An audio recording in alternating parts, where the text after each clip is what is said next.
நம்ம ஊர் சப்பாத்தி இருக்குல்ல சப்பாத்தி மாதிரி தேங்காயில பண்ண ஒரு கோகோனட் ராப். இது எதுக்கு அப்படின்னா இந்த டோட்டியா அப்படின்னு சொல்லுவாங்க இங்க, அதெல்லாம் செஞ்சு சாப்பிட்றதுக்கு. இப்போ இந்த சப்பாத்தி மாதிரி வச்சு அதுல வந்து கறியை வச்சுட்டு அதை உருட்டி சாப்பிட்றதுக்கு.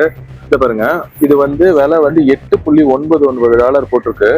இது வந்து $8.99 அப்படின்னா 900 அப்ப வெறும் தென்னையை மட்டுமே வச்சு, இங்க பாருங்க தென்னையில இருந்து பால் பாருங்க, ஆர்கானிக் கோகோனட் மில்க் அப்படின்ட்டு. இப்ப இதுவே வந்து இது வந்து அன்ஸ்வீட்டன்ட் அப்படின்னு இருக்கு. இப்ப இது இல்லாம இதுல வந்து ஸ்வீட்டன்ட் எல்லாம் இருக்கும். அப்ப இந்த பாருங்க, இங்க இருக்கு பாருங்க லைட் கோகோனட் மில்க். அப்ப இந்த மாதிரி தென்னை மட்டுமே வச்சு மிகப்பெரிய ஒரு பொருளாதாரத்தை தாய்லாந்து, பிலிப்பைன்ஸ், வியட்நாம் அப்படின்ற தெற்காசிய நாடுகள் கட்டியமைச்சிருக்குங்க. தென்னையில மட்டும் பாருங்க எத்தனை விதமான தேங்காய் பால், organic coconut original, organic coconut unsweetened original, organic coconut unsweetened vanilla. அதாவது தேங்காய் பால்ல வெண்ணிலா எசன்ஸை கலந்து விற்கிறாங்க.